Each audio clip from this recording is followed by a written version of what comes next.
Cuando Gael se acercó a mí en medio de la celebración, su rostro pálido me dijo todo lo que necesitaba saber.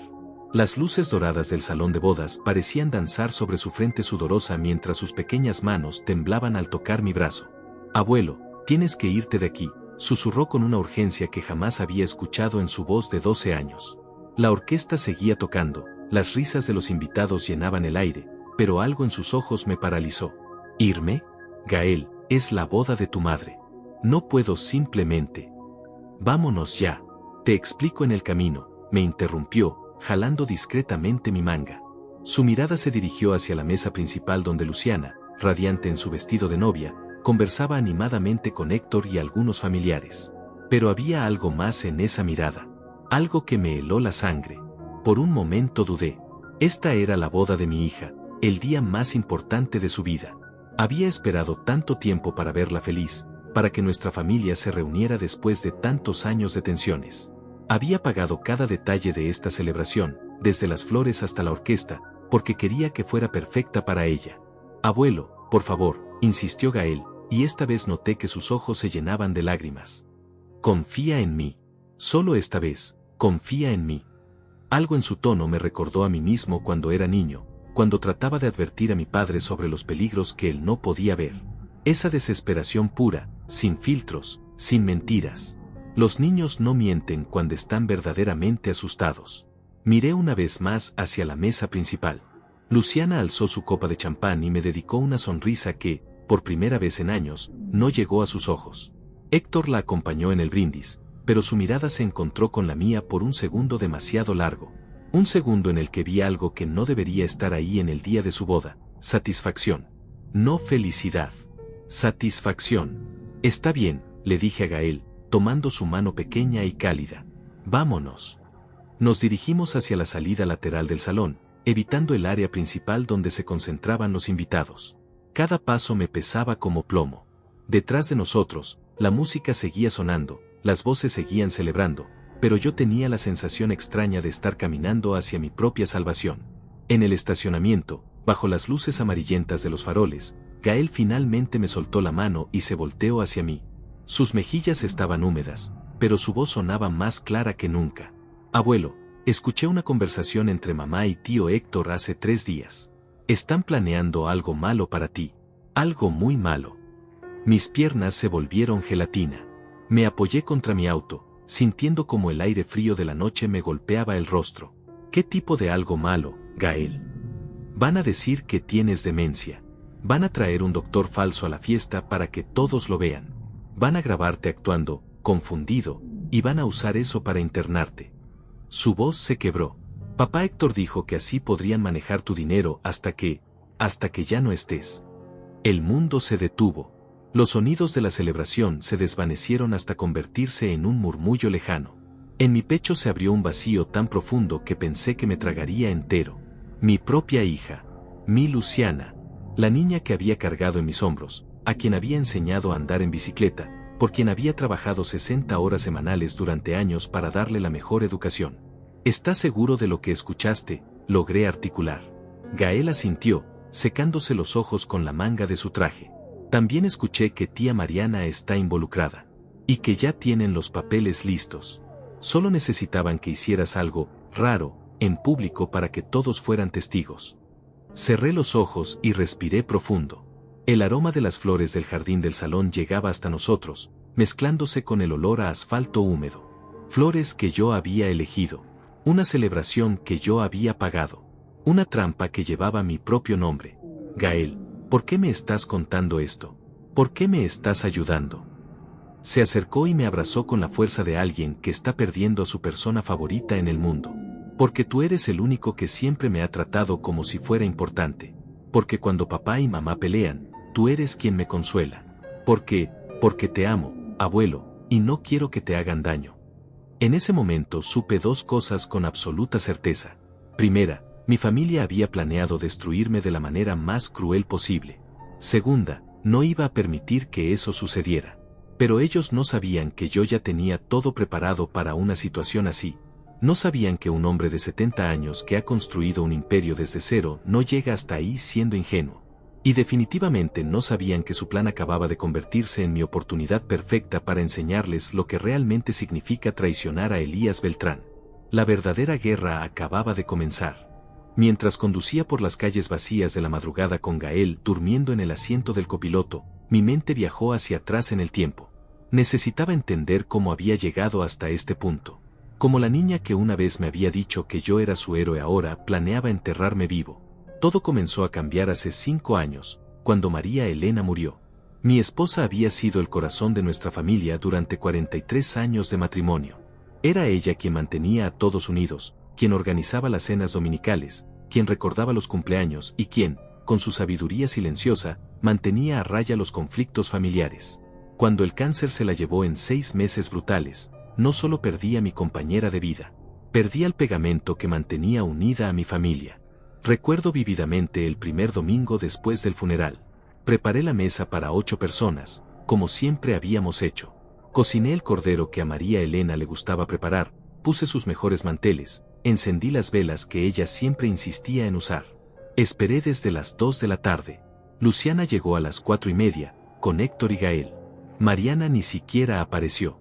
«Papá, no podemos seguir haciendo esto cada domingo», me dijo Luciana mientras picoteaba distraídamente la comida. «Todos tenemos nuestras vidas, nuestros compromisos. Mamá ya no está para organizarnos». Esas palabras me atravesaron como cuchillos. No porque fueran crueles, sino porque eran ciertas. Y porque en su tono había algo que nunca antes había notado: impaciencia. Como si esas reuniones dominicales, que habían sido sagradas durante décadas, ahora fueran una carga. Los domingos siguientes fueron peores. Luciana comenzó a llegar cada vez más tarde, Mariana inventaba excusas cada semana, y Héctor se quedaba pegado al teléfono durante toda la comida. Gael era el único que parecía genuinamente feliz de estar ahí, jugando conmigo en el jardín después de comer, ayudándome a regar las plantas que María Elena había cuidado con tanto amor. Fue en uno de esos domingos solitarios cuando tomé la decisión que ahora me estaba salvando la vida. Contraté a Andrés, un abogado especializado en patrimonio familiar, para que revisara todos mis documentos legales y me ayudara a proteger mi herencia. «Don Elías», me había dicho Andrés durante nuestra primera reunión, «he visto muchos casos como el suyo. Hombres viudos con patrimonio considerable y familias que cambian después de la pérdida del matriarca. Mi consejo es que tome medidas preventivas». No quería escucharlo entonces. Pensaba que era paranoia, que mi familia jamás me haría daño. Pero algo en mi instinto me decía que escuchara a ese hombre joven con ojos sabios y experiencia en los lados más oscuros de las relaciones familiares. El primer signo real de alarma llegó 8 meses después del funeral. Estaba en mi oficina en casa, revisando algunos documentos, cuando escuché voces en la sala. Luciana y Mariana habían llegado sin avisar, algo que nunca habían hecho antes. «Está empezando a fallar», decía Mariana con una voz que no reconocí. «¿Viste cómo se confundió con las fechas la semana pasada? Y ayer me llamó 3 veces para preguntarme lo mismo». «No está fallando», respondió Luciana. «Está deprimido. Pero el resultado es el mismo. No puede seguir manejando tanto dinero solo. Es peligroso para todos». Me quedé inmóvil detrás de la puerta entreabierta, sintiendo como mi corazón se aceleraba. Habían venido a evaluar mi estado mental, como si fuera un objeto, no una persona. «Héctor dice que podríamos conseguir un poder legal temporal», continuó Mariana. «Solo hasta que se estabilice emocionalmente. Sería lo mejor para él también». «¿Y si se niega?». Hubo una pausa larga. Demasiado larga. «Entonces tendríamos que tomar otras medidas», dijo finalmente Luciana. «Por su propio bien». Esa noche no pude dormir. No porque estuviera confundido o deprimido, como ellas creían, sino porque estaba perfectamente lúcido y acababa de entender que mis propias hijas estaban planeando quitarme mi autonomía. Los siguientes meses fueron una actuación constante. Ellas venían más seguido, siempre con pretextos diferentes, pero siempre observándome, tomando notas mentales de cualquier cosa que pudieran interpretar como señal de deterioro. Yo fingía no darme cuenta, pero cada visita confirmaba mis peores sospechas. Héctor se volvió especialmente solícito. Comenzó a ofrecerse para ayudarme con las finanzas, para acompañarme a citas médicas, para simplificar mi vida. Su sonrisa era perfecta, pero sus ojos calculaban constantemente. Fue durante este periodo cuando Gael se convirtió en mi único aliado real, aunque él no lo sabía. Comenzó a pasar más tiempo conmigo, especialmente los fines de semana. Al principio pensé que era porque extrañaba a su abuela, pero pronto me di cuenta de que era algo más. Abuelo, me dijo una tarde mientras jugábamos ajedrez, ¿por qué mamá y papá siempre hablan de ti cuando piensan que no los escucho? Esa pregunta me confirmó que no era paranoia. Un niño de 12 años había notado lo que yo temía. Era el tema de conversaciones privadas, el objeto de planes que se discutían a puerta cerrada. ¿Qué tipo de cosas dicen, Gael? Cosas sobre tu salud, sobre tu dinero, sobre lo que va a pasar contigo. Se quedó en silencio por un momento, moviendo una torre. No me gusta cuando hablan así. Hablan de ti como si fueras, como si ya no fueras tú. Esa noche llamé a Andrés y le pedí que acelerara todos los preparativos legales que habíamos estado discutiendo. Testamento blindado, poderes revocables solo con mi firma, cuentas protegidas, grabaciones de video confirmando mi capacidad mental. Todo lo que un hombre necesita para protegerse de su propia familia.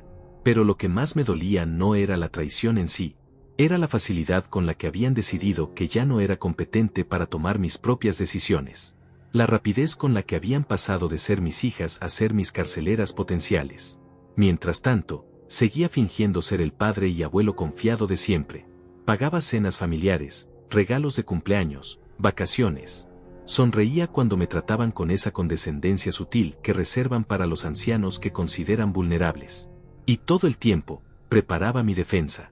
Porque si algo había aprendido en 70 años de vida, era que la ingenuidad es un lujo que no me podía permitir. Y que cuando alguien decide traicionarte, es mejor estar preparado para devolver el golpe con intereses. Lo que no sabía era que su plan final sería tan elaborado, tan público, tan diseñado para humillarme frente a toda la familia y amigos. La boda no era solo una celebración. Era mi ejecución pública. Pero gracias a Gael, ahora tenía algo que ellos no esperaban. Tiempo para convertir su trampa en su propia destrucción. Llegamos a mi casa a las 3 de la madrugada. Gael seguía durmiendo profundamente, agotado por la tensión emocional de la noche. Lo cargué hasta el cuarto de huéspedes, el mismo donde había dormido tantas veces cuando venía a quedarse conmigo los fines de semana. Al taparlo con las mantas, susurró en sueños, «Te amo, abuelo». Esas 3 palabras fueron lo único que me mantuvo entero en ese momento. En mi estudio, rodeado por el silencio pesado de la madrugada, encendí la lámpara de escritorio que María Elena me había regalado en nuestro 20º aniversario. La luz dorada iluminó los documentos que había estado preparando durante meses, pero mi mente viajó hacia el momento exacto en que había descubierto la verdadera profundidad de la traición de mi familia. Había sido hace exactamente 6 semanas. Era un miércoles por la tarde cuando decidí pasar por la casa de Luciana sin avisar. Quería darle una sorpresa a Gael con las entradas para el partido de fútbol que habíamos estado planeando ver juntos. La puerta principal estaba cerrada, pero la entrada lateral que daba al jardín estaba abierta, como siempre la dejaban cuando hacía buen tiempo. Al acercarme a la ventana de la cocina para tocar el vidrio y anunciar mi llegada, escuché voces provenientes de la sala. Voces alteradas, urgentes. Me detuve instintivamente. El doctor Ramírez ya confirmó que estará ahí, decía una voz masculina que reconocí como la de Héctor. Es de confianza absoluta. Ha hecho esto antes para otras familias en situaciones similares. ¿Y está seguro de que puede simular un episodio convincente?, preguntó Luciana. Su voz sonaba fría, calculadora. Nada que ver con la hija cariñosa que conocía. No va a simular nada, respondió una tercera voz. Mariana. Solo va a confirmar lo que todos van a ver con sus propios ojos. Elías va a tener una crisis nerviosa real cuando descubra la verdad. ¿Qué verdad?, preguntó Luciana. Hubo una pausa. Podía escuchar mi propio corazón latiendo en mis oídos. Que María Elena no murió de cáncer, dijo Héctor lentamente. Que se suicidó porque descubrió que él tenía un amante desde hacía años. Que todos lo sabíamos y nunca se lo dijimos. Que hemos estado protegiendo su dignidad todo este tiempo. El mundo se detuvo. Literalmente sentí como si el suelo se abriera debajo de mis pies. María Elena se había suicidado. Mi esposa, mi compañera de 43 años, se había quitado la vida. Y ellos lo sabían. Lo habían sabido todo este tiempo. Es perfecto, continuó Mariana con una frialdad que me heló la sangre. Cuando le digamos eso frente a todos los invitados de la boda, va a colapsar. Va a gritar, va a negar, va a parecer completamente desequilibrado. Ahí es cuando el doctor Ramírez va a intervenir, va a declarar que necesita atención psiquiátrica inmediata, y nosotros vamos a tener todas las justificaciones legales para internarlo. ¿Y si no colapsa?, preguntó Luciana. Va a colapsar, dijo Héctor con certeza absoluta. He visto las cartas que María Elena le dejó escondidas en su escritorio. Las lee todas las noches cuando piensa que nadie lo ve. Si descubre que mentimos sobre la causa de su muerte, que lo hemos estado engañando durante 5 años, va a perder la razón completamente. Mis piernas no podían sostenerme. Me apoyé contra la pared externa de la casa, sintiendo como la realidad se reorganizaba brutalmente en mi mente. María Elena había dejado cartas. Cartas que yo leía cada noche, cartas llenas de amor y despedida, cartas donde me decía cuánto había valorado nuestra vida juntos. ¿Cómo era posible que fueran falsas? ¿Dónde conseguimos esas cartas?, escuché que preguntaba Luciana. Las escribió Mariana, respondió Héctor. Estudió la caligrafía de mamá durante meses. Son perfectas. Hasta imitó su manera de doblar el papel y su perfume favorito. Mariana había falsificado las últimas palabras de mi esposa. Había creado recuerdos falsos que me habían consolado durante 5 años de duelo. Había violado no solo mi dolor, sino la memoria misma de María Elena.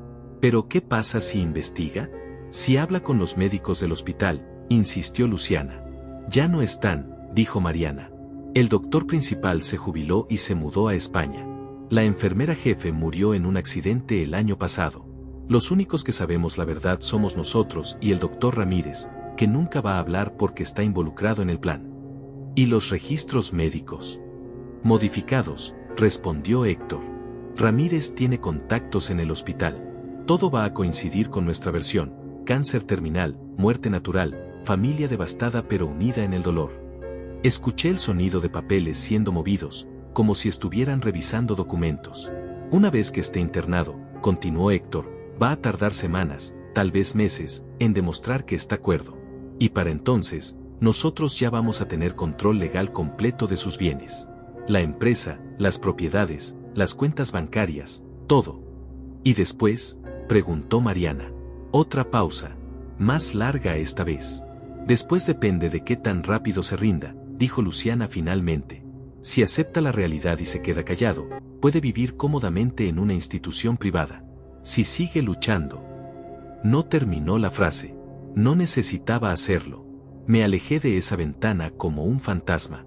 Caminé hasta mi auto con pasos mecánicos, subí, cerré la puerta, y me quedé ahí sentado durante horas. No podía procesar lo que acababa de escuchar. No solo planeaban robarme mi dinero y mi libertad. Habían construido una mentira elaborada sobre la muerte de mi esposa, habían violado mi duelo más íntimo, y estaban dispuestos a destruir mi cordura para conseguir lo que querían. Pero lo peor de todo era darme cuenta de que las cartas que leía cada noche, las palabras que me habían dado consuelo durante los momentos más oscuros de mi vida, eran falsas. Que había estado llorando sobre mentiras escritas por la mano de mi propia hija. Esa noche no fui a casa. Conduje hasta el cementerio donde estaba enterrada María Elena y me quedé ahí hasta el amanecer, hablándole a su tumba, pidiéndole perdón por no haber sabido proteger ni siquiera su memoria. Al día siguiente llamé a Andrés y le conté todo. Su reacción fue de shock absoluto, pero también de determinación profesional. Don Elías, esto va más allá de una disputa familiar por herencia. Esto es conspiración criminal, falsificación de documentos, y probablemente intento de secuestro. Necesitamos evidencia sólida para destruir su plan antes de que lo ejecuten. Fue entonces cuando comenzamos a preparar la verdadera estrategia de defensa. Instalamos micrófonos ocultos en mi casa. Contraté a un detective privado para que investigara al doctor Ramírez. Grabé videos testimoniales confirmando mi capacidad mental. Preparé un testamento completamente nuevo que los excluía a todos excepto a Gael. Y lo más importante, descubrí la verdad sobre la muerte de María Elena. Los registros médicos reales, guardados en una clínica privada donde ella había pedido una segunda opinión, confirmaban que había muerto de cáncer, exactamente como me habían dicho inicialmente.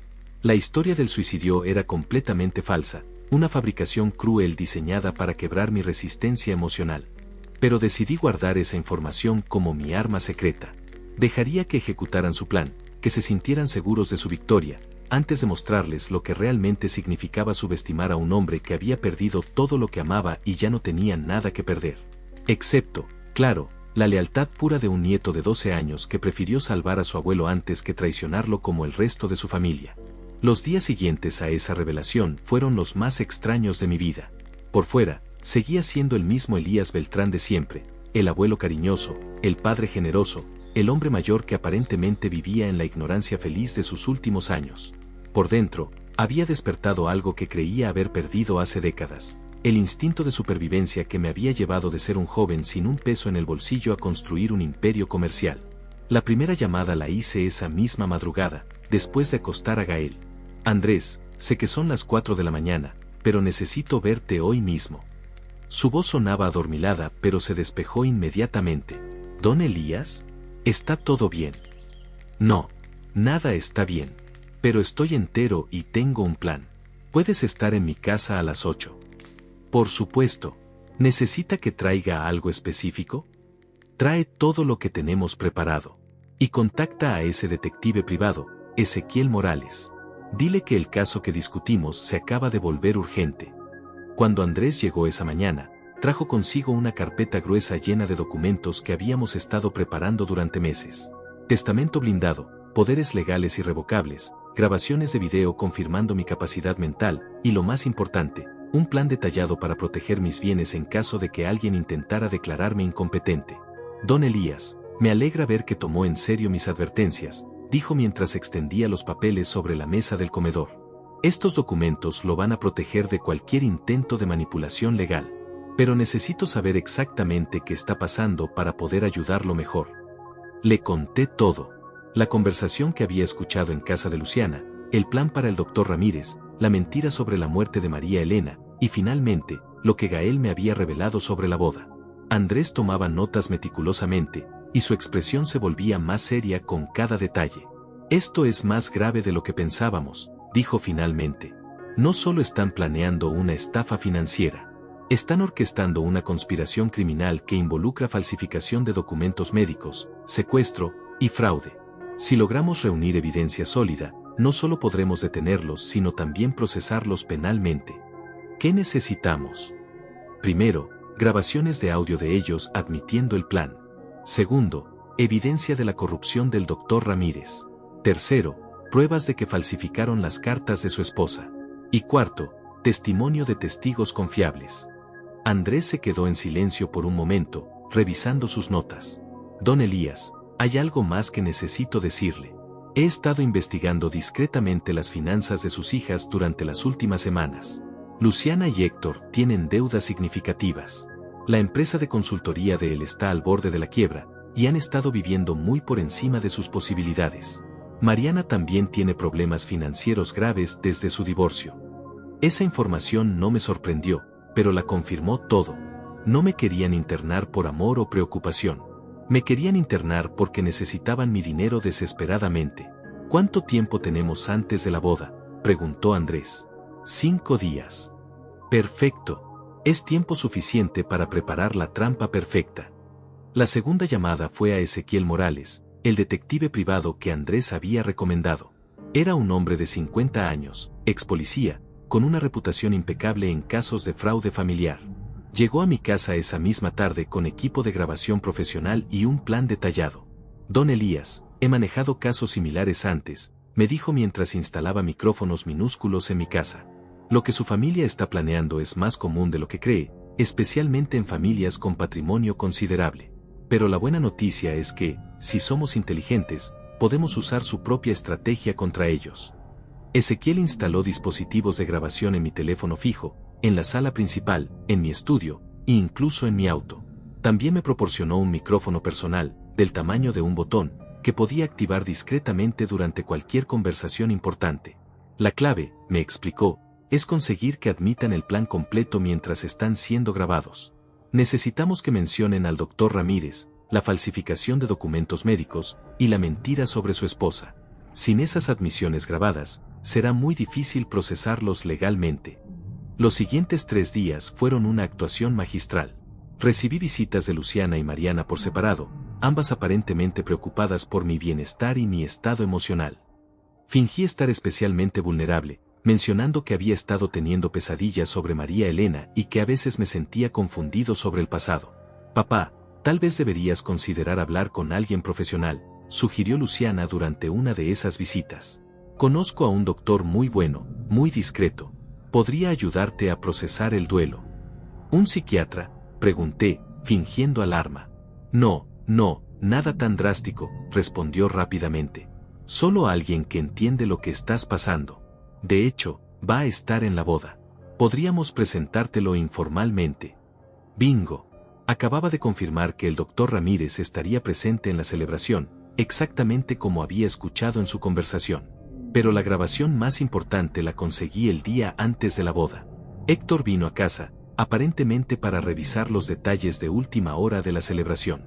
Don Elías, me dijo mientras nos sentábamos en la sala, hay algo importante que necesito discutir con usted. Sobre María Elena. Activé discretamente el micrófono oculto. Después de la boda, cuando todos estemos más relajados, creo que es momento de que sepa la verdad sobre lo que realmente le pasó a su esposa. ¿La verdad? Murió de cáncer, Héctor. ¿Qué otra verdad podría haber? Héctor suspiró teatralmente. Don Elías, María Elena no murió de cáncer. Se suicidó. Lo hizo porque descubrió algo muy doloroso sobre usted. Hemos estado protegiendo su memoria, y la de usted, durante todos estos años. Pero creemos que es momento de que enfrente la realidad. ¿Qué estás diciendo? Eso es imposible. Su esposa descubrió que usted había tenido una aventura durante años. El doctor Ramírez puede confirmarle todos los detalles médicos. Tenemos las cartas de despedida reales, no las que hemos estado editando para proteger sus sentimientos. Perfecto. En esa sola conversación había admitido la mentira sobre el suicidio, había mencionado al doctor Ramírez como cómplice, y había confesado que habían falsificado las cartas de María Elena. Todo grabado en alta definición. Esa noche, Ezequiel y Andrés vinieron a mi casa para revisar todas las grabaciones que habíamos recopilado durante esos días. Don Elías, esto es oro puro, dijo Ezequiel mientras reproducía las conversaciones. Tenemos confesiones claras de conspiración, falsificación de documentos e intento de fraude. Con esto podemos no solo detener su plan, sino también procesarlos criminalmente. ¿Qué hacemos ahora? Andrés sonrió por primera vez en días. Ahora les damos exactamente lo que esperan. Usted va a ir a esa boda, va a actuar como el abuelo confiado de siempre, y cuando ejecuten su plan, nosotros vamos a ejecutar el nuestro. ¿Y si algo sale mal? Nada va a salir mal, dijo Ezequiel con confianza. Porque ellos no saben que usted sabe. Van a subestimarlo hasta el final, y esa va a ser su perdición. Pero lo que ninguno de nosotros había previsto era que Gael escucharía una conversación final entre sus padres y tomaría la decisión de salvarme antes de que pudiéramos ejecutar nuestro plan. Su advertencia desesperada en la boda no solo me había salvado de su trampa. Me había dado algo mucho más valioso, la oportunidad de atacar primero, cuando ellos estaban más confiados y más vulnerables. La guerra había comenzado, pero ahora yo tenía la ventaja del primer movimiento. Y tenía la intención de no desperdiciarla. El día después de huir de la boda, desperté con una claridad mental que no había sentido en años. Gael seguía durmiendo en el cuarto de huéspedes, agotado por la tensión emocional de la noche anterior. Mientras preparaba café en la cocina, mi teléfono comenzó a sonar insistentemente. Luciana, Héctor, Mariana. Números desconocidos que probablemente eran otros familiares preguntándose dónde había desaparecido el abuelo durante su propia celebración familiar. No contesté ninguna llamada. En su lugar, marqué el número de Andrés. Buenos días, don Elías. ¿Cómo se siente después de anoche? Como un hombre que acaba de esquivar una bala, respondí. ¿Estás listo para contraatacar? Completamente. Ezequiel y yo hemos estado trabajando toda la madrugada. Tenemos todo preparado para lo que discutimos. Pero ahora que ellos saben que usted sospecha algo, van a acelerar sus planes. Necesitamos movernos rápido. ¿Qué tan rápido? Hoy mismo. Van a intentar algún tipo de intervención de emergencia, probablemente alegando que tuvo un episodio psicótico en la boda y que necesita atención médica inmediata. El doctor Ramírez ya debe estar preparando los documentos. Tenía razón. A las 10 de la mañana, vi por la ventana de mi estudio como un auto desconocido se estacionaba frente a mi casa. 2 hombres con trajes salieron del vehículo, uno de ellos claramente médico por su maletín profesional. El doctor Ramírez había venido personalmente. Andrés, están aquí, susurré por teléfono. El doctor y otro hombre. Perfecto. No abra la puerta. Deje que toquen, que griten, que hagan lo que quieran. Grabe todo con su teléfono desde adentro. Mientras tanto, nosotros vamos a ejecutar la primera fase del plan. Durante los siguientes 20 minutos, escuché cómo tocaban insistentemente la puerta, cómo gritaban mi nombre, como el doctor Ramírez le decía a su acompañante que tenían autorización familiar para realizar una evaluación de emergencia. Grabé cada palabra desde detrás de la puerta, mientras Gael se escondía en su cuarto, asustado pero entendiendo instintivamente que algo muy importante estaba sucediendo. Cuando finalmente se fueron, llamé inmediatamente a Andrés. Listo. Fase 1 completada, me dijo con satisfacción. Ezequiel acaba de entregar todas nuestras grabaciones a la Fiscalía General. Tenemos una cita esta tarde con el fiscal especializado en delitos financieros. Pero eso es solo el comienzo. ¿Qué sigue? Ahora viene la parte divertida. Vamos a darles exactamente lo que quieren, pero en nuestros términos. Esa tarde, mientras Gael jugaba videojuegos en la sala bajo la vigilancia discreta de un guardaespaldas que Andrés había contratado, nosotros nos reunimos en mi estudio para ultimar los detalles de lo que Andrés había bautizado como Operación Dignidad. La idea es simple, explicó mientras extendía documentos sobre mi escritorio. Ellos quieren una confrontación pública donde usted parezca mentalmente inestable. Nosotros les vamos a dar esa confrontación, pero va a ser en nuestros términos, con nuestras reglas, y con nuestro final. Ezequiel abrió una laptop y me mostró una presentación detallada. Hemos preparado una reunión familiar, de emergencia, para mañana por la noche. Van a pensar que es su oportunidad perfecta para ejecutar el plan que falló en la boda. Pero en realidad, va a ser el escenario para su destrucción completa. El plan era brillante en su simplicidad. Enviaríamos invitaciones a toda la familia extendida, más algunos amigos cercanos y socios comerciales, para una reunión urgente sobre mi estado de salud y el futuro de la familia. Luciana, Héctor y Mariana pensarían que finalmente tenían la oportunidad perfecta para ejecutar su plan con testigos, sin el caos de una boda. ¿Y el doctor Ramírez? Pregunté. Va a estar ahí, sonrió Andrés. De hecho, vamos a insistir en que esté presente como profesional médico independiente, para evaluar la situación. No va a poder resistirse. Pero la verdadera genialidad del plan no estaba en la reunión en sí, sino en lo que íbamos a revelar durante ella. Ezequiel había pasado los últimos días investigando exhaustivamente al doctor Ramírez. Lo que había descubierto era un tesoro de corrupción que iba mucho más allá de mi caso. Este hombre ha estado falsificando evaluaciones psiquiátricas para familias adineradas durante al menos 10 años, me explicó Ezequiel. Tenemos documentos que prueban que ha ayudado a internar ilegalmente a por lo menos 6 personas mayores para que sus familias pudieran acceder a sus herencias. Es una operación criminal sistemática. Pero eso no era todo. Las investigaciones financieras habían revelado que Héctor no solo estaba en bancarrota, sino que había estado robando dinero de sus propios clientes durante meses. Mariana había falsificado documentos para ocultar bienes durante su divorcio. Y Luciana había estado desviando fondos de una organización benéfica donde trabajaba como voluntaria. En otras palabras, resumió Andrés, toda su familia está involucrada en actividades criminales, y nosotros tenemos las pruebas. Pasamos el resto de la tarde preparando la presentación que daríamos en la reunión. No sería una defensa desesperada de un anciano confundido. Sería la exposición metódica y devastadora de una conspiración criminal que había estado operando durante años. Esa noche, mientras cenaba con Gael, le expliqué suavemente lo que iba a suceder. Mañana va a haber una reunión familiar muy importante, le dije. Va a ser difícil, y van a decirse cosas muy duras. Pero quiero que sepas que todo lo que va a pasar es para protegerte a ti y para proteger la memoria de tu abuela.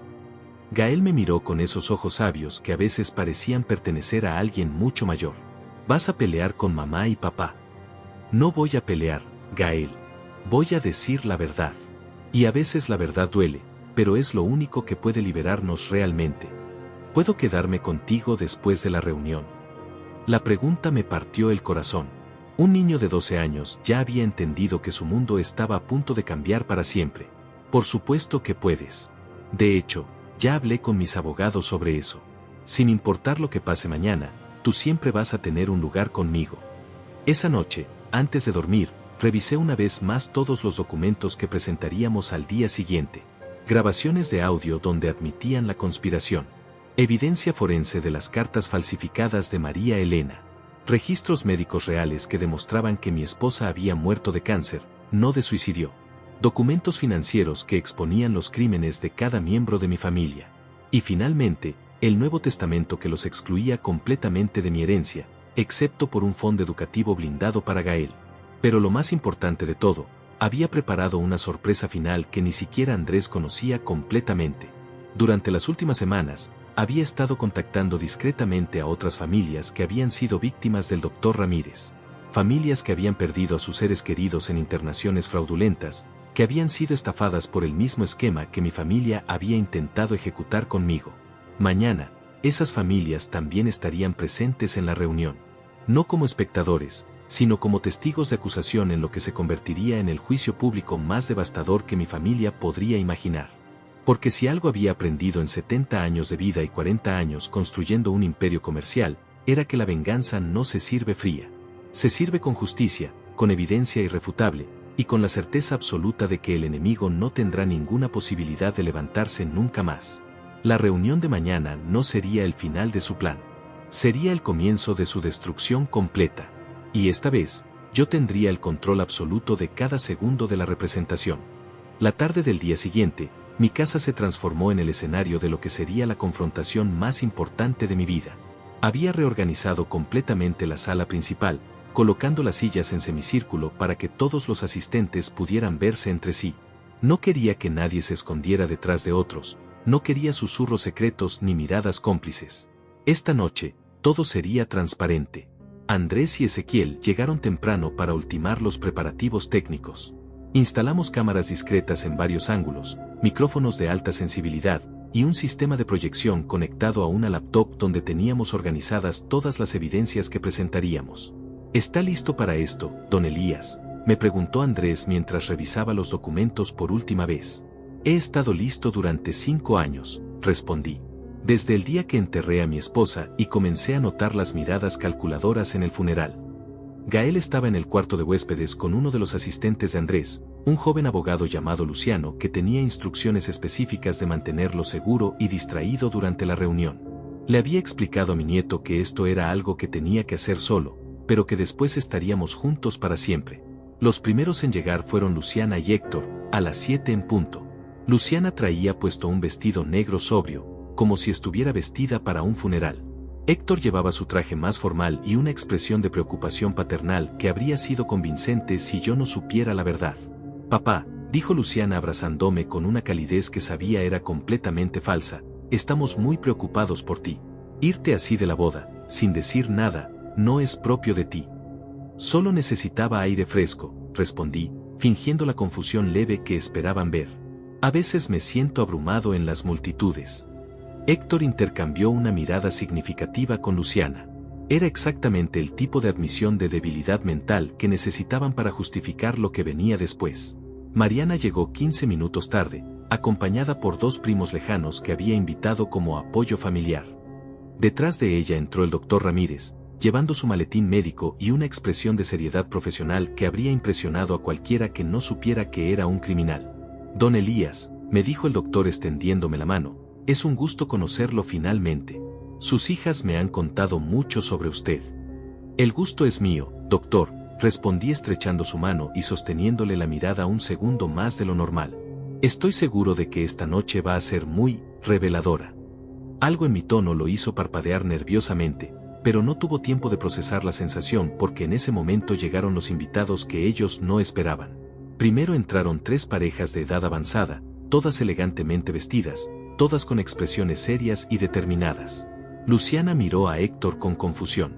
Papá, ¿quiénes son estas personas?, preguntó. Amigos, respondí simplemente. Amigos que tienen experiencias muy interesantes que compartir sobre servicios médicos fraudulentos. El doctor Ramírez se puso visiblemente pálido. Reconocía a por lo menos 2 de esas parejas, aunque no podía recordar exactamente de dónde.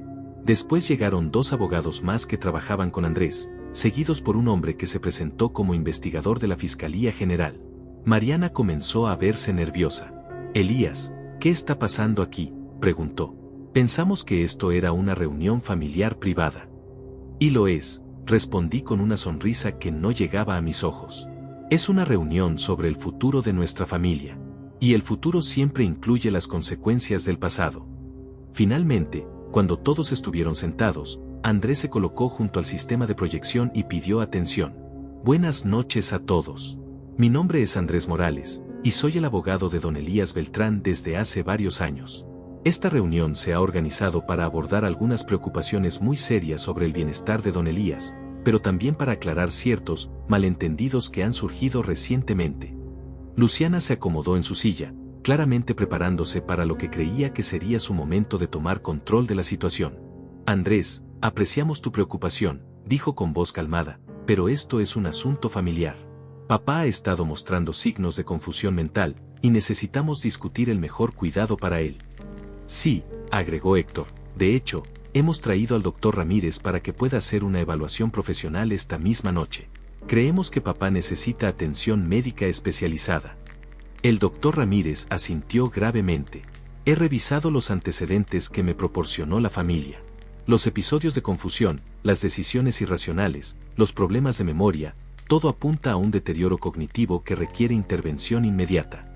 Era fascinante verlos ejecutar su plan exactamente como lo habían ensayado, sin darse cuenta de que cada palabra estaba siendo grabada en alta definición y que había testigos profesionales documentando cada gesto.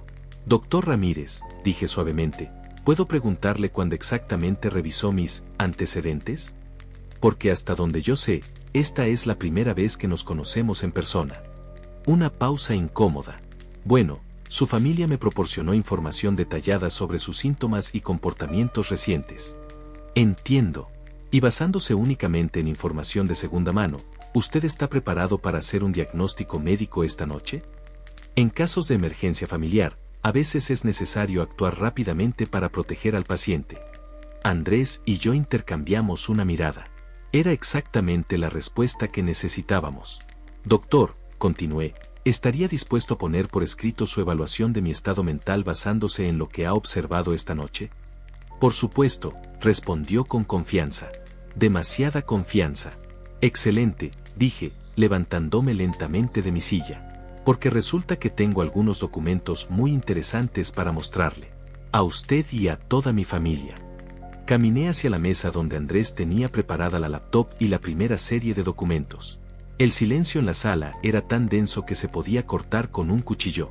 Verán, comencé, volteándome para enfrentar a toda la audiencia. Durante los últimos meses he estado investigando algunas inconsistencias muy perturbadoras en el comportamiento de mi familia. Y lo que descubrí, bueno, creo que va a sorprender a todos.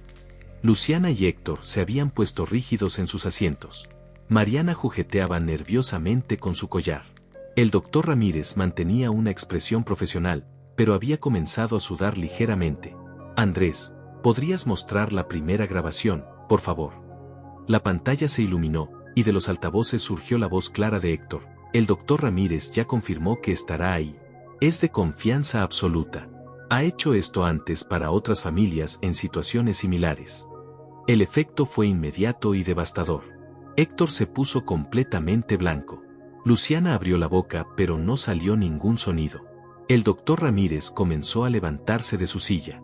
Por favor, doctor, no se vaya, dije con voz calmada. La función apenas está comenzando. Y tenía razón. Lo que venía después iba a ser mucho, mucho peor para todos ellos. El doctor Ramírez se quedó paralizado a medio camino entre sentarse y levantarse, como una estatua de la culpabilidad. El silencio que siguió a esa primera grabación fue ensordecedor. Podía escuchar los latidos de mi propio corazón, pero más claramente aún, podía escuchar la respiración agitada de mis hijas.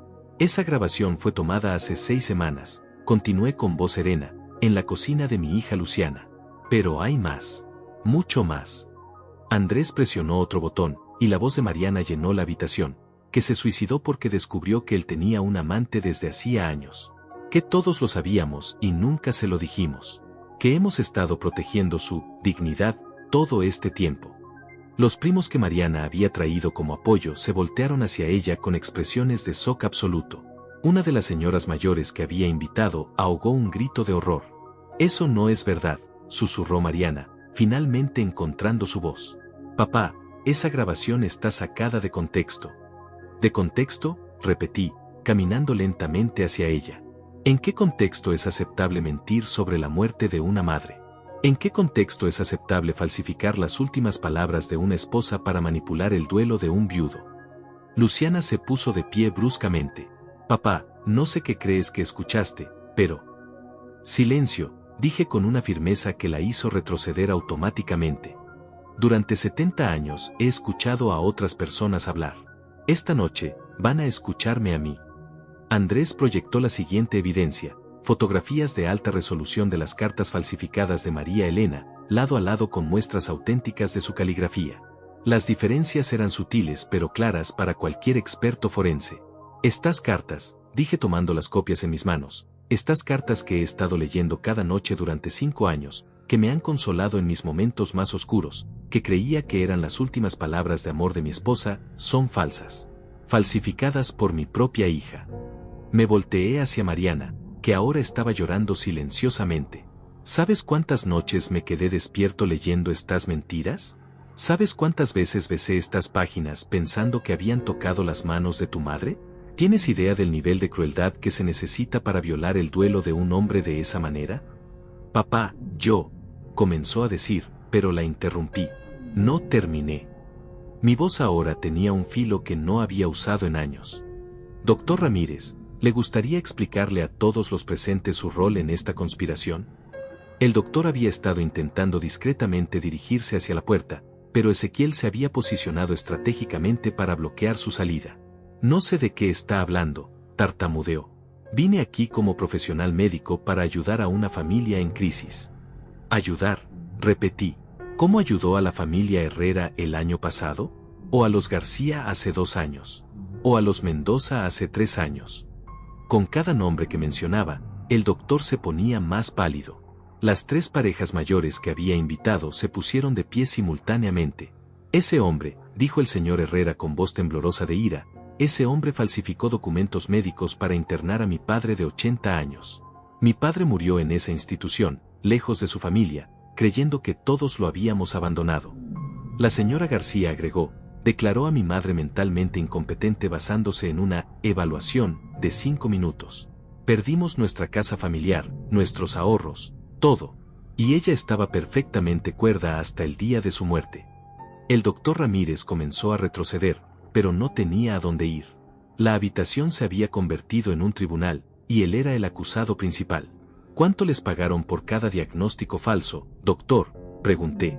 ¿Cuánto vale la dignidad de un anciano en el mercado negro de las herencias robadas? Héctor finalmente encontró su voz. Esto es ridículo. Papá, claramente estás teniendo algún tipo de episodio paranoico. Doctor, ¿puede confirmar que este comportamiento es consistente con demencia senil? La pregunta fue un error fatal. Le dio al doctor la oportunidad que estaba buscando para intentar retomar el control. Efectivamente, dijo con renovada confianza profesional, este tipo de elaboración de teorías conspirativas, la paranoia hacia la familia, la agresividad inexplicada, son síntomas clásicos de deterioro cognitivo severo. Era exactamente lo que necesitaba que dijera. Andrés, dije calmadamente, ¿podrías mostrar la evaluación médica que me hice la semana pasada?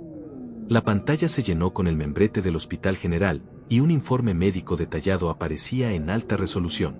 Paciente, Elías Beltrán. Evaluación neuropsicológica completa. Resultado, funciones cognitivas completamente normales para su edad.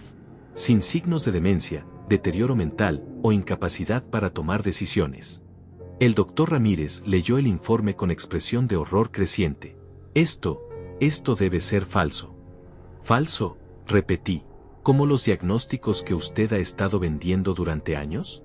Doctor, ese examen fue administrado por 3 neuropsicólogos independientes del hospital más prestigioso de la ciudad.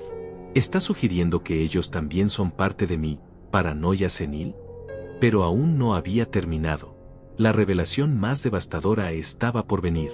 Ezequiel, dije, ¿podrías mostrarles a todos los presentes lo que descubriste sobre las finanzas de mi familia? Una nueva serie de documentos apareció en la pantalla. Estados de cuenta bancarios, registros de deudas, informes de investigación financiera. Cada página contaba una historia de desesperación económica y actividad criminal. Héctor, dije volteándome hacia mi yerno, ¿le gustaría explicarle a todos cómo ha estado robando dinero de las cuentas de jubilación de sus clientes durante los últimos 8 meses? Su rostro se desplomó completamente. Eso es confidencial. No puedes tener acceso a esa información. ¿Confidencial? ¿Cómo confidencial era mi plan de herencia que ustedes discutían en mi propia casa? ¿Cómo confidencial era la conspiración para drogarme e internarme contra mi voluntad? Me volteé hacia Mariana. ¿Y tú? ¿Vas a negarlo también cuando te muestre las pruebas de cómo escondiste bienes durante tu divorcio? ¿O cuando revele cómo has estado chantajeando a tu exesposo con acusaciones falsas? Mariana comenzó a sollozar descontroladamente. Papá, yo necesitaba el dinero. Los niños, la casa, todo era tan caro. ¿Y tú, Luciana? Dije finalmente volteándome hacia mi hija mayor. ¿Vas a intentar justificar cómo has estado desviando fondos de la Fundación Benéfica San Rafael? ¿Cómo has estado robando dinero destinado a huérfanos para pagar tus deudas de juego? El silencio que siguió fue absoluto. Incluso los investigadores que había traído parecían shock por la magnitud de la corrupción que estaba exponiendo. Luciana me miró con una mezcla de odio y desesperación que nunca había visto en sus ojos. Tú nos hiciste esto, susurró. Tú, con tu tacañería, con tu control sobre cada peso que gastábamos. Nos obligaste a buscarlo de otras maneras. Esas palabras fueron como un balde de agua helada. No arrepentimiento. No vergüenza. Solo justificación y culpa dirigida hacia mí. En ese momento supe que había tomado la decisión correcta. Estas personas ya no eran mi familia. Eran extraños que compartían mi sangre, pero que habían elegido convertirse en mis enemigos. Andrés, dije con voz completamente serena, por favor muestra el documento final. La última imagen que apareció en la pantalla fue mi Nuevo Testamento, firmado y certificado la semana anterior. Y cuando leyeran su contenido, sabrían que su guerra contra mí había terminado con su derrota total e irreversible. El Nuevo Testamento apareció en la pantalla como una sentencia de muerte para todos mis planes familiares anteriores. El documento era extenso, detallado, y absolutamente devastador en su precisión legal. Andrés comenzó a leer las cláusulas principales en voz alta, su tono profesional contrastando dramáticamente con el silencio mortal que había caído sobre la habitación. Por la presente, yo, Elías Beltrán, en pleno uso de mis facultades mentales y sin coerción alguna, revoco todos los testamentos anteriores y establezco las siguientes disposiciones finales para mi patrimonio. Luciana se había puesto de pie, temblando visiblemente. Papá, no puedes estar hablando en serio. Somos tu familia. Eran mi familia, la corregí con una frialdad que me sorprendió incluso a mí. Una familia no conspira para robar la dignidad de uno de sus miembros. Una familia no falsifica las últimas palabras de una madre muerta. Una familia no planea el secuestro legal de su patriarca. Andrés continuó leyendo, a mi hija Luciana Beltrán, quien ha demostrado mediante sus acciones que considera mi patrimonio más valioso que mi bienestar, le dejo la suma de $1 para que no pueda alegar que fue omitida por error de este testamento. El impacto de esas palabras fue físico. Luciana se tambaleó como si hubiera recibido un golpe en el estómago. $1, susurró. ¿Me dejas $1? Es más de lo que mereces, respondí sin emoción, considerando que planificaste robarme millones. A mi hija Mariana Beltrán, continuó Andrés, quien violó la santidad del duelo familiar y falsificó documentos sagrados, le dejo la suma de $1, junto con mi desprecio eterno por su traición. Mariana colapsó en su silla, sollozando incontrolablemente. Papá, por favor. Tienes que entender, estaba desesperada. Mis deudas, los niños. Los niños, repetí. ¿Te refieres a los nietos que ya no podré ver porque su madre es una criminal? Los niños que van a crecer preguntándose por qué su abuelo los abandonó, sin saber nunca que fue su madre quien destruyó la familia. Pero aún no había llegado al golpe final. El verdadero coup de grâce estaba reservado para Héctor. A Héctor Maldonado, leyó Andrés, esposo de mi hija Luciana y arquitecto principal de la conspiración contra mi persona, no solo no le dejo nada, sino que por la presente inicio acciones legales para recuperar todos los préstamos y regalos familiares que he hecho a su familia durante los últimos 10 años, con intereses legales correspondientes. Héctor se puso completamente blanco. ¿Qué préstamos? Esos fueron regalos familiares. Tú dijiste. Yo dije muchas cosas cuando confiaba en ustedes, lo interrumpí. Pero Ezequiel ha estado revisando todos mis registros financieros. Cada transferencia, cada regalo, cada ayuda familiar, fue debidamente documentada. Y según las leyes mexicanas, cuando se puede probar fraude o conspiración, todos esos fondos pueden ser reclamados como préstamos no autorizados. Ezequiel se acercó a Héctor con una carpeta gruesa. Señor Maldonado, aquí tiene la suma total, 2.3 millones de pesos en préstamos familiares, más intereses acumulados, más penalizaciones por fraude. El total asciende a 3.1 millones de pesos, pagaderos inmediatamente. No tengo 3.1 millones, tartamudeó Héctor. Ustedes saben que no tengo ese dinero. Entonces, dije con una sonrisa que no tenía nada de cordial, supongo que tendrán que vender la casa que compré para ustedes, los autos que financié, y liquidar todos los bienes que adquirieron con mi dinero. ¿No es irónico? Planearon robar mi herencia, y terminaron perdiendo todo lo que ya les había dado. Pero el doctor Ramírez había estado intentando escapar discretamente hacia la puerta durante toda esta revelación. No iba a permitir que se fuera tan fácilmente. Doctor, dije sin siquiera voltearme, Ezequiel tiene algo especial para usted también. El investigador que había traído se acercó al doctor con una sonrisa profesional. Doctor Ramírez, soy el agente Moreno de la Fiscalía especializada en delitos financieros. Tengo una orden de arresto contra usted por conspiración, falsificación de documentos médicos y operación de empresa criminal continuada. El doctor finalmente perdió toda compostura. Esto es una trampa. Ellos me contactaron a mí. Yo solo iba a hacer una evaluación médica de rutina. Una evaluación médica de rutina, repetí, volteándome finalmente hacia él. ¿Es rutinario falsificar diagnósticos de demencia? ¿Es rutinario conspirar para internar a personas sanas? Doctor, tenemos grabaciones de usted admitiendo que ha hecho esto antes para otras familias. ¿También fueron evaluaciones de rutina? Las 3 parejas mayores que había invitado se acercaron al doctor con expresiones de justicia largamente postergada. Nuestras familias han estado esperando este momento durante años, dijo el señor Herrera. Sabíamos que usted era corrupto, pero nunca pudimos probarlo. Hasta ahora. Andrés retomó la lectura del testamento. La totalidad de mi patrimonio, incluyendo propiedades, inversiones, cuentas bancarias y participaciones empresariales, será distribuida de la siguiente manera: 70% a organizaciones benéficas verificadas que atienden a ancianos víctimas de abuso familiar, 20% a un fondo educativo blindado para mi nieto Gael Maldonado Beltrán, administrado por fideicomisarios independientes hasta que cumpla 25 años, 10% a empleados leales de mis empresas que han demostrado integridad durante décadas de servicio. Luciana finalmente explotó. No puedes hacernos esto. Somos tus hijas. Tenemos derechos. ¿Derechos?, repetí, mi voz subiendo por primera vez en toda la noche. ¿Qué derecho tenían a planificar mi internación forzada? ¿Qué derecho tenían a falsificar las palabras de su madre muerta? ¿Qué derecho tenían a conspirar para robar mi dignidad y mi libertad? Me acerqué a ella hasta quedar cara a cara. Ustedes perdieron todos sus derechos el momento en que decidieron tratarme como un obstáculo en lugar de como su padre. Mariana intentó una última apelación desesperada. Papá, por favor, piensa en los nietos. Piensa en Gael. ¿Qué va a hacer de él sin su familia? Gael, dije con la primera sonrisa genuina de la noche, va a estar perfectamente bien. Porque a diferencia de ustedes, él demostró lealtad, amor verdadero y valor para hacer lo correcto cuando importaba. Él me salvó de su trampa, y ahora yo lo voy a salvar de ustedes. El agente Moreno había estado hablando por radio, y en ese momento otros 2 agentes entraron a la casa. Doctor Ramírez, tiene derecho a permanecer en silencio. Mientras esposaban al doctor, me volteé hacia mis hijas por última vez. Quiero que sepan algo.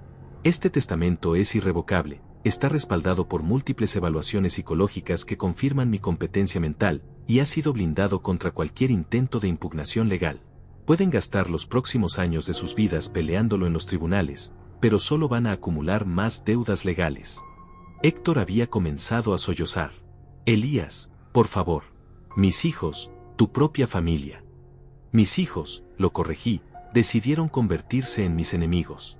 Yo solo estoy respondiendo a esa declaración de guerra. Y para ser claro, esta guerra terminó con su derrota total. Andrés cerró la carpeta del testamento y se dirigió a todos los presentes. Esta reunión ha sido completamente grabada y documentada. Todas las admisiones de culpabilidad han sido registradas legalmente. Los procedimientos criminales comenzarán la próxima semana. Mientras mi familia se desintegraba frente a mis ojos, mientras el doctor era arrestado, mientras los investigadores tomaban declaraciones de los testigos, yo sentí algo que no había experimentado en 5 años: paz. La guerra había terminado. Y contra todo pronóstico, el anciano supuestamente vulnerable había ganado. Pero la verdadera victoria no estaba en la destrucción de mis enemigos. Estaba en la certeza de que Gael estaría protegido, de que la memoria de María Elena había sido vindicada, y de que finalmente era libre para comenzar el capítulo final de mi vida con dignidad intacta. 6 meses después de esa noche que cambió todo, me encuentro sentado en la terraza de mi nueva casa, una propiedad más pequeña pero infinitamente más tranquila en las montañas de Puebla. El aire aquí es limpio, el silencio es reconfortante, y por primera vez en años, puedo respirar sin sentir el peso de la traición familiar aplastando mi pecho. Gael está conmigo, como prometí que estaría. Después de semanas de batallas legales, audiencias con trabajadores sociales y evaluaciones psicológicas exhaustivas, los tribunales confirmaron lo que yo ya sabía: un niño de 12 años no debe ser forzado a vivir con criminales, incluso si son sus padres. Su custodia temporal fue otorgada a mí mientras sus padres enfrentan los cargos criminales que resultaron de aquella reunión. Mi nieto se ha adaptado sorprendentemente bien a nuestra nueva vida. Va a una escuela excelente en el pueblo, tiene amigos nuevos que no conocen nada sobre escándalos familiares, y por las tardes hacemos las cosas simples que siempre nos gustaron: ajedrez, caminatas por el bosque, largas conversaciones sobre todo y nada. Abuelo, me dice mientras jugamos nuestra partida diaria de ajedrez, ¿alguna vez extrañas a mamá y papá? Es una pregunta que me hace cada pocas semanas, y cada vez mi respuesta se vuelve más clara, más honesta. Extraño a las personas que pensé que eran, le digo moviendo mi caballo. Extraño a la mamá que tenías antes de que la codicia la cambiara. Extraño al papá que alguna vez respetó a su familia. Pero no extraño a las personas en las que se convirtieron. Gael asiente con esa sabiduría prematura que han desarrollado los niños que han visto demasiado. Yo tampoco las extraño. Eran diferentes los últimos años. Como si estuvieran actuando todo el tiempo. Tenía razón. Habían estado actuando, probablemente desde mucho antes de que yo me diera cuenta. Los procedimientos legales fueron más rápidos de lo que esperaba. El doctor Ramírez se declaró culpable de todos los cargos y cooperó completamente con las autoridades para reducir su sentencia. Su testimonio implicó a docenas de familias en esquemas similares, convirtiendo mi caso en parte de una investigación criminal federal masiva. Héctor fue sentenciado a 4 años de prisión por fraude financiero y conspiración. Sus activos fueron embargados para pagar restituciones a sus víctimas, incluyendo los 3.1 millones de pesos que me debía. Luciana recibió 3 años de prisión por malversación de fondos de la Fundación Benéfica, más tiempo adicional por conspiración. Mariana evitó la cárcel gracias a un acuerdo de culpabilidad, pero perdió la custodia de sus otros hijos y quedó con una deuda civil masiva hacia mí. Pero la verdadera justicia no vino de los tribunales. Vino de algo mucho más simple y profundo: la liberación. Durante décadas había cargado con el peso de ser el patriarca responsable, el padre que tenía que cuidar a todos, el abuelo que siempre tenía que estar disponible para resolver los problemas de otros.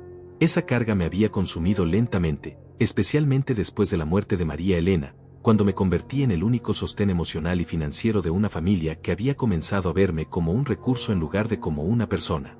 Ahora, por primera vez desde que tuve hijos, soy simplemente yo mismo. Elías Beltrán, no el patriarca de la familia Beltrán. Un hombre de 70 años que está criando a su nieto favorito en las montañas, que lee libros que siempre quiso leer, que toma clases de pintura los martes, que ha comenzado a escribir sus memorias.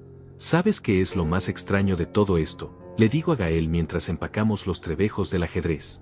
No es la traición lo que más me dolió.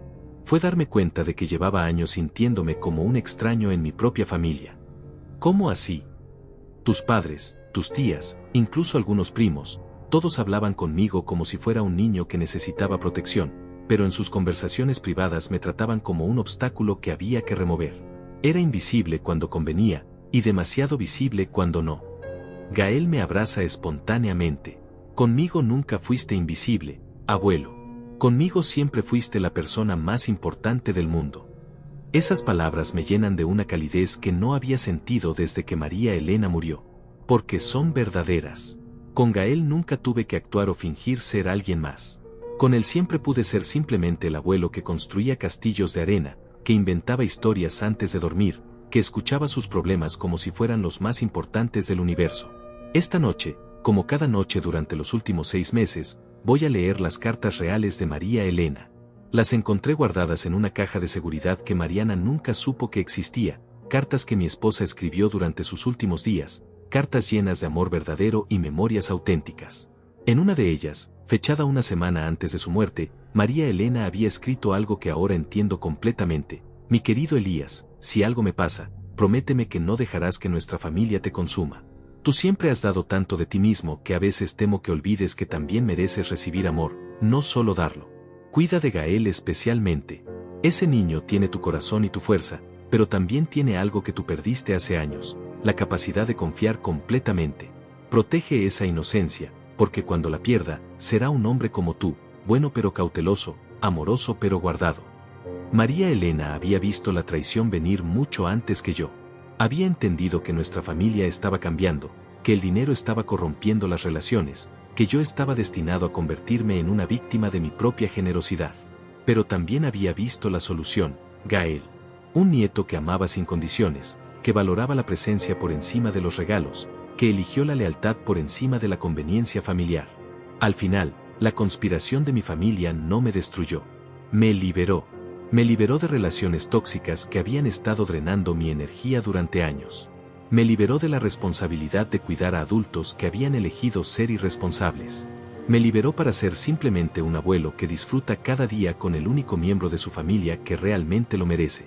Mañana Gael cumple 13 años. Vamos a celebrar con una expedición de pesca al lago, seguida por su cena favorita y una película que él elija. Será una celebración simple, sin grandes gastos ni invitados numerosos. Solo un abuelo y su nieto, construyendo memorias nuevas lejos de las sombras del pasado. Y por primera vez en años, eso me parece perfecto. Mi nombre ya no está atado al legado de una familia que me traicionó. Mi historia, como le dije a Gael la semana pasada cuando me preguntó si extrañaba nuestra vida anterior, apenas está comenzando. Porque resulta que los finales, cuando llegan en el momento correcto y por las razones correctas, no son realmente finales. Son nuevos comienzos disfrazados de conclusiones. Y a los 70 años, con mi nieto a mi lado y la verdad finalmente revelada, descubro que tengo más energía para comenzar de nuevo de la que tuve para mantener algo que ya estaba roto. La libertad, aprendo cada día, no tiene edad límite. Y la familia verdadera no se define por la sangre, sino por la lealtad, el respeto y el amor incondicional. En eso, Gael y yo somos la familia más rica del mundo.